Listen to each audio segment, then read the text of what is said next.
Meninas, vimos o primeiro caso. O primeiro caso era quando eu batia o olho no sistema e já encontrava termos opostos. No segundo caso, o que acontece no segundo caso? Os coeficientes de uma das incógnitas são iguais. Iguais não significa opostos, hein? Iguais são iguais. Mesmo número e mesmo sinal. Ó, esse tem o mesmo sinal desse, esse número é igual a esse. Então, eles têm sinais iguais e coeficientes numéricos também. Os números também são iguais. E nesse caso, olha só, eu continuo tendo que, para achar uma variável, sumir com a outra. Essa regrinha é a mesma.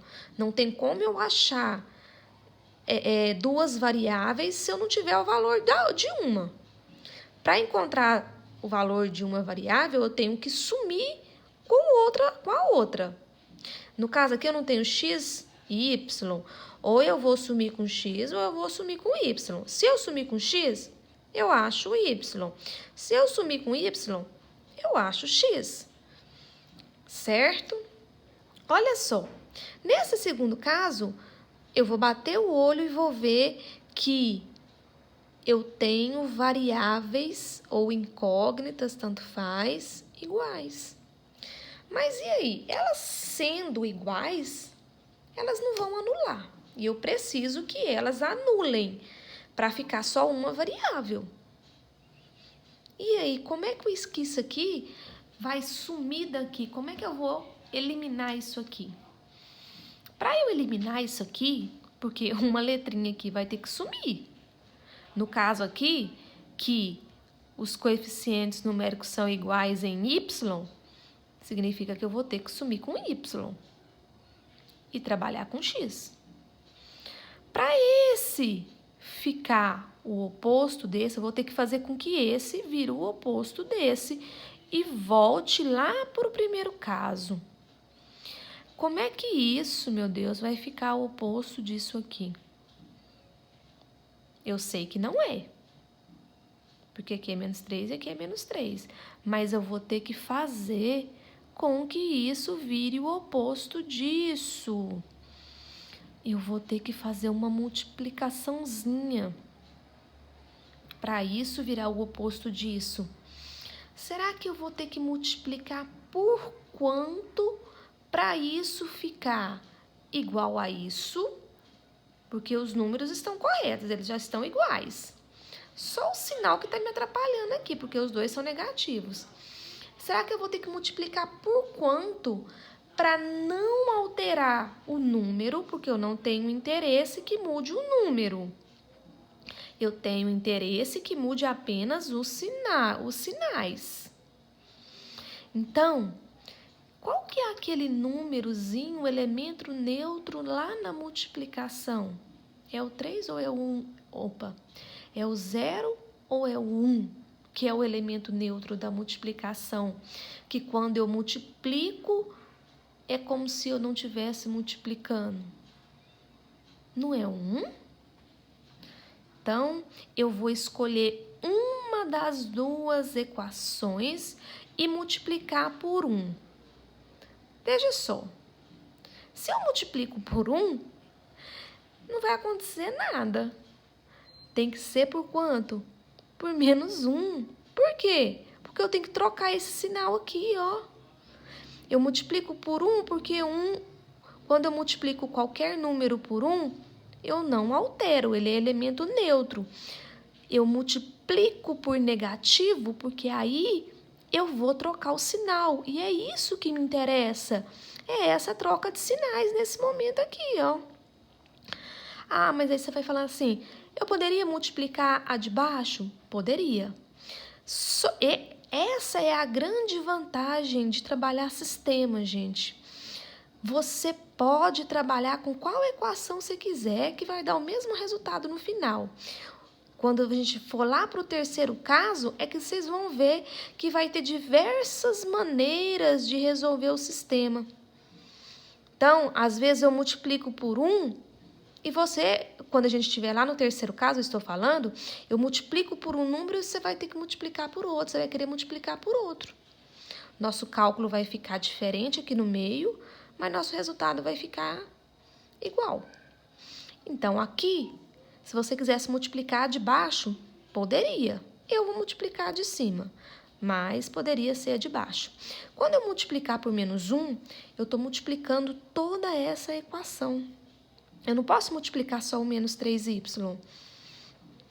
Então, eu vou escrever aqui de novo, multiplicando toda essa equação por menos 1. Por 1, tudo que eu multiplico por 1 não muda nada. Só que como eu estou multiplicando por menos 1, eu não vou ter 2x mais, eu vou ter menos 2x. Eu não vou ter menos 3y mais, eu vou ter mais 3y. Eu não vou ter mais 1, eu vou ter menos 1. Então, eu só multipliquei por menos 1 para trocar o sinal aqui. E a de baixo? Ela continua intocável. Agora que eu multipliquei por menos 1, eu consigo eliminar isso aqui e adicionar os termos. Porque o meu objetivo não era eliminar uma variável e trabalhar com a outra. Então, eu eliminei o y e vou trabalhar com o x. 4x menos 2x, 2x. 11 menos 1, 10. X é igual a 10 dividido por 2, que é igual a 5. Eu achei o x, eu tenho que achar quem agora? O y. Só que agora eu tenho a primeira, eu tenho a segunda e tenho a terceira. Eu tenho 3 equações diferentes que eu posso trabalhar, mas eu posso qualquer uma que eu quiser. Mas aonde que o y está mais fácil? Nessa aqui, que ele está positivo. Então, é óbvio que eu vou para essa aqui. Mas eu quero a de baixo? Pode. Eu quero essa aqui? Pode. Só que o seu cálculo vai ficar diferente do meu. Você não está usando a mesma equação que eu estou usando. Só que lá no final, o resultado vai ter que bater. Então, eu escolhi essa aqui. 2x mais 3y igual a menos 1. Então, vai ficar menos 2 vezes 5, porque o x vale 5, mais 3y igual a menos 1. Menos 2 vezes 5, menos 10, mais 3y igual a menos 1. O que está errado aqui? O menos 10. Então, vai ficar 3y igual a menos 1 com mais 10. 3y é igual a 9. Y é igual a 9 dividido por 3, que é 3. Meu par ordenado é o quê? 5 para x, 3 para y. Vamos verificar, ver se ficou certo. Vou jogar aqui na primeira. 2 vezes 5 menos 3 vezes 3. Tem que dar 1. Se não der 1, quer dizer que ficou errado. 2 vezes 5, 10. 10 menos 9, 1. Então, ficou certo. Vamos jogar na de baixo. 4 vezes 5, 20. Já vou pôr aqui direto. Menos 3 vezes 3, 9. 20 menos 9 é 11. Ficou certinha.